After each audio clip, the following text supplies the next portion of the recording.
حضور ایک سوال ہے کہ جیسے سیونگز اکاؤنٹ ہوتے ہیں جو اگر آپ کوئی بھی نارمل اکاؤنٹ بھی کھلواتے ہیں اس پہ بھی آپ کو کچھ نہ کچھ سود ملتا ہے،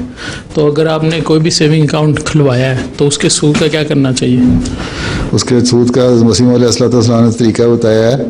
کہ اس وقت اسلام کی اشاعت کے لیے ضرورت ہے، وہاں خرچ کرنا چاہیے، لیکن یہ مستقل ہدایت نہیں ہے۔ لوگ سمجھتے ہیں کہ سود لینا جائز ہے اور ہمیشہ ساری عمر چلتا رہے گا، ہمیشہ کے لیے چلتا رہے گا۔ انہوں نے فرمایا کہ جب اتنے وسائل پیدا ہو جائیں ہمارے پاس کہ ہمیں اشاعت کے لیے پیسوں کی کمی نہ رہے، تو اس وقت اشاعت اسلام کے لیے جو کے نام پہ جو تم سود خرچ کرتے ہو وہ بھی منع ہو جائے گا۔ جی جہاں تمہیں حکومت زبردستی دیتی ہے وہاں لو اور لٹریچر کے لیے